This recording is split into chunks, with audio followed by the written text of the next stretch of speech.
सुन लो एक कहानी, पंचतंत्र से चुन के लाए है ये अनूठी वाणी। आओ बच्चों। तो बच्चों, आज की कहानी का नाम है जैसे को तैसा। इसकी मूल कथा का नाम है नटखट बंदर। एक जंगल में एक बहुत शैतान बंदर रहता था।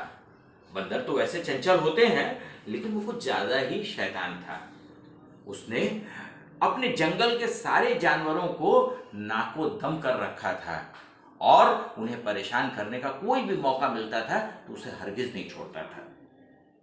एक बार की बात है कि उसके सामने से दौड़ता हुआ एक खरगोश जा रहा था। खरगोश को अचानक असावधानीवश पत्थर से चोट लग गई। पत्थर से चोट लग गई तो खरगोश को अपने घाव को लेकर जोर जोर से रोने लगा। इस पर नटखट बंदर जो था वो उसके पास बड़ी सहानुभूति से आया। उसने कहा, अरे भाई, तुमको चोट लग गई है, रुको, तुम चिंता मत करो, मैं तुम्हें अभी ऐसी दवा दूंगा कि तुम्हारा दर्द बिल्कुल खत्म हो जाएगा। खरगोश को थोड़ी आशा बंधी तो उसने कहा कि ठीक है, जल्दी से मुझे दवा लाके दो। उस पर बंदर ने किया क्या कि कुछ औषधियों को जोड़ मिलाकर उसमें नींबू, नमक, मिर्च सब पीस कर उसको लाकर उसका घोल पकड़ा दिया। अब जानते हो, नींबू, नमक और मिर्च ये सब अगर मिले हों तो चोट पर अगर लगाएंगे तो क्या होगा? तुमने कभी लगा के ये देखा है क्या? नहीं देखा है ना? मैं बताता हूँ। जैसे ही मिर्च उस चोट पर लगती है, पूरी तरह वो जलने लगती है चोट। और ऐसा ही हुआ उस खरगोश के साथ में। खरगोश बेचारा जो अपने दर्द से चीख रहा था, अब उस जलन से चीखने लग गया, हाय हाय, मैं मर गया। इस पर बंदर खूब जोर जोर से ताली पीट कर दूर बैठकर डाल पर बैठकर हंस रहा था। खरगोश ने भी ठान ली कि मैं इससे बदला लूंगा। अब वो मौके की तलाश में था, दिमाग उसका दौड़ रहा था। उसने कहा कि मुझे इससे किसी न किसी तरीके से बदला लेना है। एक दिन की बात है, खरगोश को एक आइडिया आ गई। उसने एक झोले में खूब ढेर सारा नीचे ग्लू लगा दिया। ग्लू माने गम जो होता है, जो कि बहुत अच्छे से चिपक जाता है कहीं पर भी, है ना। और उसने बंदर से कहा कि हम लोग उस ऊपर वाली पहाड़ी पर चलते हैं, वहां पे जामुन और आम का खूब अच्छा पेड़ है। उसने जामुन और आम का पेड़ वहां देखा था। बस उसने कहा कि आओ चलो, मैं तुम्हें ये झोला देता हूँ, इसमें खूब आराम से हम लोग खाएंगे और भर के लाएंगे। बंदर बड़ा खुश हुआ कि चलो भाई। उसने खरगोश ने इस बीच उसकी तारीफ भी की कि उस दिन तुमने मुझे जो दवा दी थी उससे मुझे बहुत आराम मिला। थोड़ी देर के लिए जलन थोड़ी हुई थी, लेकिन बहुत आराम मिला था। तो सोचा कि मैं तुम्हारा दोस्त तो हूँ ही, ठीक है, दोस्त है तो दोस्ती का नाते उसने उसको आम और जामुन की दावत दी थी। बस बंदर उसकी बातों में आ गया, उसके साथ साथ चल दिया। ऊंची पहाड़ी पर जाके उसने कहा कि यहीं पर थैला रख दो और हम लोग आम और जामुन तोड़कर यहीं पर ले आते हैं। उसने जमीन में थैला रख दिया। अब थैले के नीचे ग्लू लगा हुआ था, यानी गम लगा हुआ था, तो थैला उस पहाड़ी पर खूब कायदे से चिपक गया।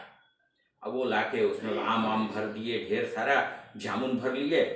अब बंदर ने जितना खाना था भरपेट खा भी लिया, लेकिन अब जब वो झोला खींचने लगा तो झोला वहां से उखड़ ही नहीं रहा था, निकल ही नहीं रहा था। इस पर बंदर ने बहुत जोर लगा के झोला को खींचा और अचानक जो झोला वहां से उखड़ा तो बंदर भी उसके साथ साथ पहाड़ी के नीचे आके गिर गया। अब गिरा तो उसे भी चोट लग गई। हाय हाय हाय हाय, मुझे बहुत चोट लग गई, मैं मर गया, मैं बर्बाद हो गया। उसने कहा रुको, मैं तुम्हारे लिए औषधि देता हूँ। उसने कहा जल्दी लाओ। बस फिर क्या था, खरगोश को तो मौका मिल गया। वो अपने पास चुरा कर वो औषधि ले गया था जिसमें कि ढेर सारा मिर्च और नींबू मिर्च वगैरह सब मिली हुई थी। बस उसने कहा लो, लाओ, मैं अपने हाथ से लगा देता हूँ। उसने ढेर सारे औषधि को लेकर उसकी चोट पर रगड़ दिया। रगड़ दिया। अब तो बंदर की हालत खराब हो गई। उसने इतना जोर जोर से रो रो के उससे माफी मांगा कि अरे भाई, मैंने तुम्हारे साथ जो किया था वही मुझे मिल रहा है। तब खरगोश ने कहा, दूसरे का दर्द अब समझ में आया। बंदर ने उससे बहुत माफी मांगी। तुरंत खरगोश गया, दयालु था खरगोश। उसने पानी लाया, उसके घाव को धोया और फिर उसको सही औषधि लगाकर उसको सही कर दिया। बच्चों, उस दिन के बाद से वो बंदर सुधर गया। उससे अब सबके साथ मित्रता करनी शुरू कर दी। बच्चों, जो दुर्जन होता है ना, उसको कभी कभी उसी तरह से उसी रास्ते, सही रास्ते पर लाया जा सकता है। ये बंदर भी, नटखट बंदर भी उसी तरीके का एक बंदर था। तो होता है कभी कभी ऐसा। चलिए, आपकी भी जिंदगी में शायद कुछ अच्छे और कुछ बुरे लोग आएंगे, कुछ आपकी बातों से मान जाएंगे और कुछ इस तरीके की दवाई से, है ना। हम लोग भी अब अपने कहानियों के अंतिम पड़ाव पर पहुंच रहे हैं, तो इसलिए बिना किसी वायदे के नमस्कार।